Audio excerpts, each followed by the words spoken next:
જય કિસાન મિત્રો, હું છું ગોપાલ ઇટાલિયા। જમ્મુ કાશ્મીરના પહેલગાંવમાં એક જઘન્ય કહી શકાય એવો આતંકવાદી હુમલો થયો છે। આ હુમલાની જેટલા સખત શબ્દોમાં નિંદા કરીએ એટલી ઓછી છે। આવા આતંકવાદીઓને જે રીતે પણ નાશ કરવો પડે એ રીતે નાશ કરવા માટે સરકારે આગળ આવવું જોઈએ। એની ઉપર બોમ્બ મૂકે કે એની ઉપર યુદ્ધ કરે કે જે કંઈ સરકારને યોગ્ય લાગે એ કરીને પણ આ છાશવારે આતંકવાદીઓ જે આપણા દેશ ઉપર હુમલો કરે છે એને રોકવાની કોશિશ થવી જોઈએ। આજે આખા દેશભરમાંથી જે કંઈ પણ એ આતંકવાદી હુમલામાં મૃત્યુ પામ્યા હતા આપણા ભારત દેશના નાગરિકો, એમની અંતિમ યાત્રા હતી। સુરતમાં અંતિમ યાત્રા દરમિયાન મૃતક શૈલેષભાઈના પત્નીએ ખૂબ વેધક અને ખૂબ માર્મિક પ્રશ્ન પૂછ્યો છે।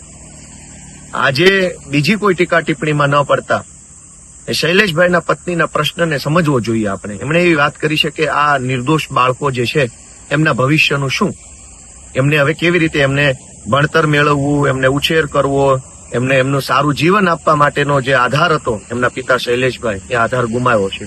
તો કેવી રીતે હવે એ જીવન જીવી શકશે, કેવી રીતે એમના પરિવારનું ગુજરાન ચલાવી શકશે? ત્યારે કરોડો પોલીસવાળા, આ તે બધા કમાન્ડોની ફોજ નેતાઓની સુરક્ષા માટે તો છે, પણ જનતાની સુરક્ષા માટે કોઈ નથી। આજે મારે એટલી જ લાગણી વ્યક્ત કરવી છે કે આ આતંકવાદી હુમલામાં જે લોકોનું નિધન થયું છે એમના પરિવારને ગુજરાતની સરકારે ઓછામાં ઓછા 1 કરોડ રૂપિયાની સહાય આપવી જોઈએ।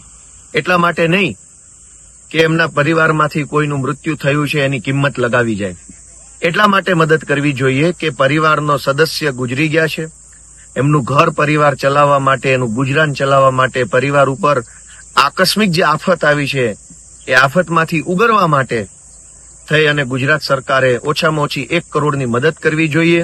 શક્ય હોય તો જેના પરિવારમાં આતંકવાદી હુમલાથી માણસોનું મૃત્યુ થયું છે એમના પરિવારના કોઈ યોગ્યતા ધરાવતા, શૈક્ષણિક યોગ્યતા ધરાવતા વ્યક્તિને બને ત્યાં સુધી સરકારી નોકરી આપીને પણ એના પરિવારને એક ગુજરાન ચલાવી શકાય, પરિવારને એક સ્થિરતા આપી શકાય એવો પ્રયત્ન ગુજરાતની સરકારે કરવો જોઈએ।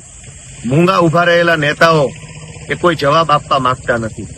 હું આજે જે કંઈ પણ મૃતકો છે એમને શ્રદ્ધાંજલિ પાઠવું છું, એમના પરિવારને ઈશ્વર ખૂબ શક્તિ આપે આ દુઃખ સહન કરવાની એવી પ્રાર્થના કરું છું અને ગુજરાતની સરકારને વિનંતી કરું છું કે નેતાઓ ખરીદવા માટે તો કરોડો રૂપિયા વપરાય છે, ધારાસભ્ય ખરીદવા માટે કરોડો રૂપિયા વપરાય છે, પણ આતંકવાદી હુમલામાં મૃત્યુ પામેલા એક ગરીબ પરિવારના, બાપ વગરના થયેલા, આધાર વગરના થયેલા નિર્દોષ બાળકોનું ભણતર ન બગડે, ભવિષ્ય ન બગડે, એ પરિવારનો વિકાસ ન અટકે, એટલા માટે થઈ ગુજરાતની સરકારે વહેલામાં વહેલી તકે તમામ મૃતકોના પરિવારને ઓછામાં ઓછા 1 કરોડ રૂપિયા આપવા જોઈએ અને શક્ય હોય ત્યાં સુધી સરકારી નોકરી પણ આપવા માટેનો પ્રયત્ન કરવો જોઈએ અને ફરીવાર આવા આતંકવાદી હુમલા દેશ ઉપર ન થાય એના માટે આકરા યુદ્ધ કરવું પડે તો પણ સરકારે આ પગલું ભરવું જોઈએ એવી મારી લાગણી છે, વિનંતી છે। જય હિન્દ।